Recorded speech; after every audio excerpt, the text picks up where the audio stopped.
Welcome to The Empire Was Right, the series, where I use clear and obvious evidence from the live-action and theatrically released Star Wars films to explain the obvious fact that the Empire was right. In this video, I will be covering these topics.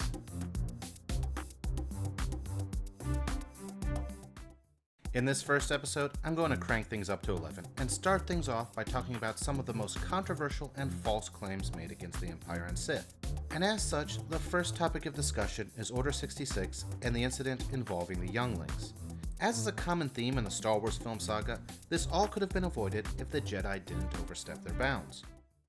The Jedi treasonously install Anakin to spy on the Chancellor and report his dealings. The Council wants you to report on all the Chancellor's dealings. They want to know what he's up to.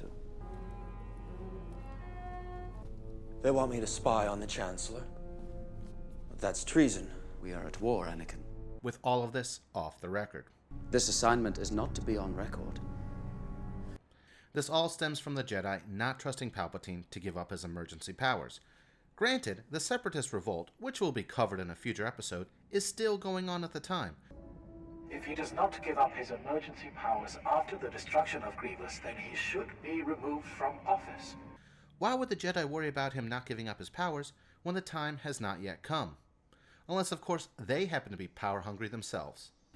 The Jedi Council want control of the Republic.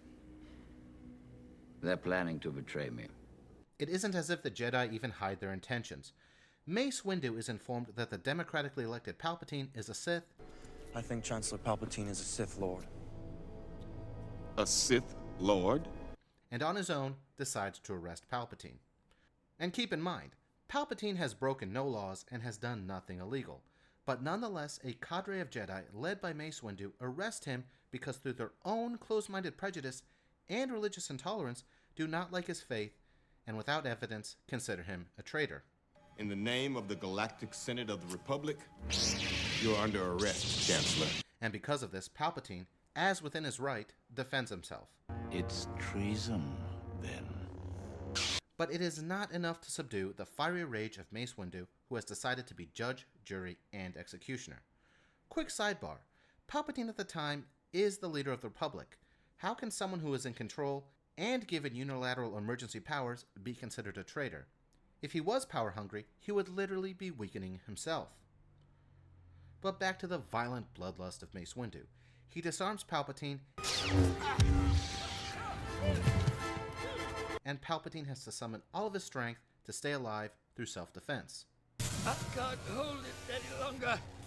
I would like to clear something up regarding this whole event. On the surface and uneducated level, it looks like Palpatine kills Mace Windu while engaging in legally protected self-defense. But in reality, that is not true and downright impossible. Mace Windu has the higher ground, and as logic dictates, Palpatine cannot win. It's over, Anakin! I have the high ground! While not explicitly proven, it seems as if the Force steps in to defend Palpatine and literally sucks Mace Windu out of the window. The will of the Force. I have no doubt of that. Palpatine in his wisdom knows that this will not be the end of the Jedi trying to take over the government. When the Jedi learn what has transpired here, they will kill us. He knows that the fiery rage of the Jedi is only being ignited and that they will make a deadly attack on the Senate as well. Along with all the senators. So even Palpatine, as loving and merciful as he is, has to accept the harsh reality facing him and the Republic that he loves. The Jedi must be hunted down and exterminated. Every single Jedi, including your friend, Obi-Wan Kenobi, is now an enemy of the Republic. To save the Republic and prevent an unending civil war. If they are not all destroyed, it will be civil war without end. He makes the necessary call and authorizes Order 66. The time has come. Execute Order 66. Now moving on to the specific event of Vader going to the Jedi Temple, we have to look at this from a very broad perspective. Anakin was prophesied to bring balance to the Force. He is the chosen one. He will bring balance.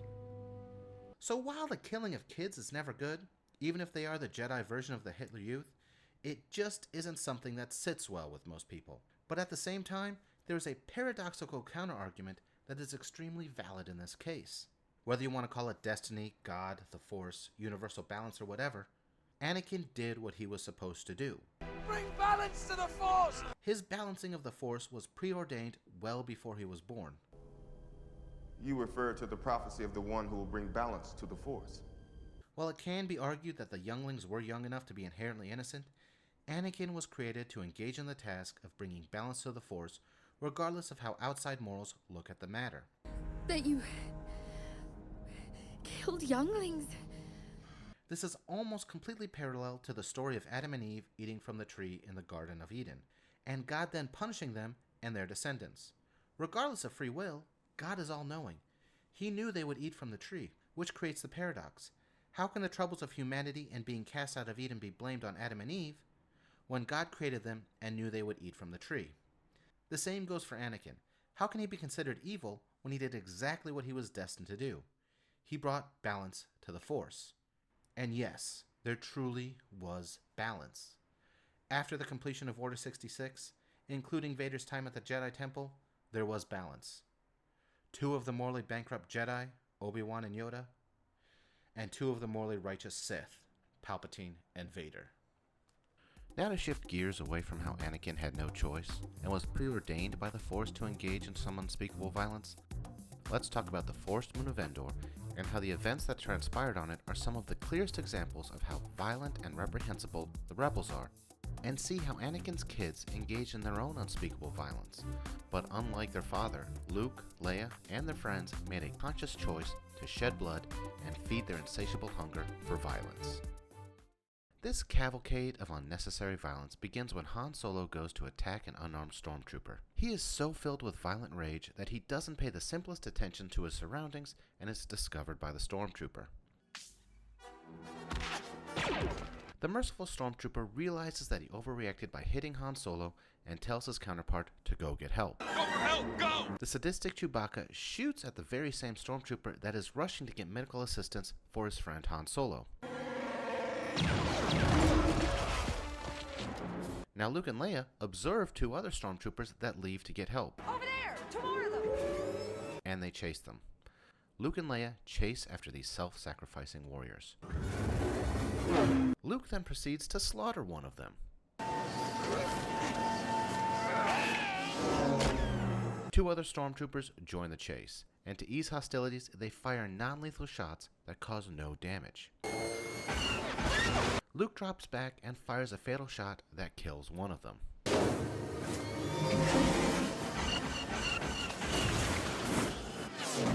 The stormtrooper that is being followed by Leia has clearly had enough of her violent stalking of him and uses a wimpy laser pistol to disable her vehicle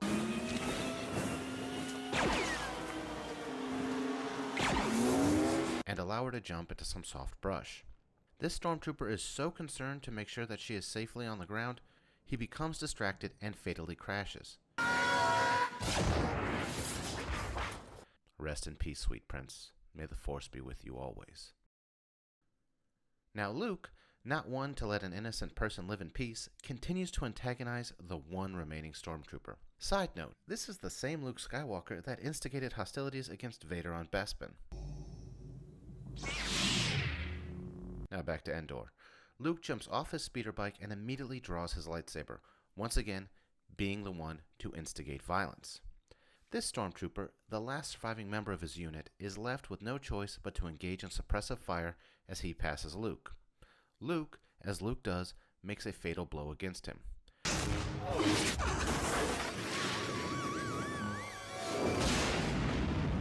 Soon after this, the small group of rebels encounters the native Ewoks.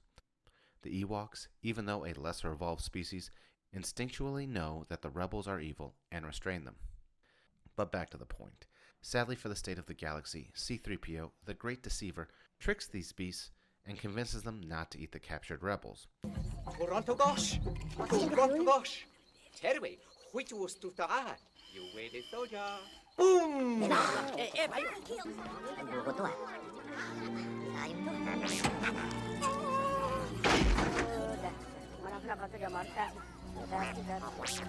The rebels, however, are so driven by violence and hatred to the Empire that they align with animals that just tried to eat them. They have such an unquenchable hatred for the Empire that has brought peace to the galaxy, so the Rebels and these off-brand clearance rack Wookiees continue with their violent crusade against the warm and tender galactic Empire. And as is always the case with the Rebels, animals end up needlessly getting maimed or dying, like Luke and the Tauntaun, like Luke and the Bantha,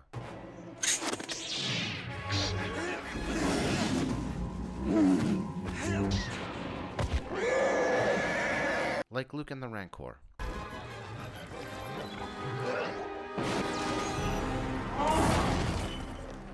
and most notably like Luke with his T-16 and the Womp Rats. Well, I used to bullseye Womp Rats in my T-16 back home. They're not much bigger than bullseye Womp Rats. Bullseye Womp Rats. Bullseye Womp Rats. Man, this guy is like a white trash Michael Vick.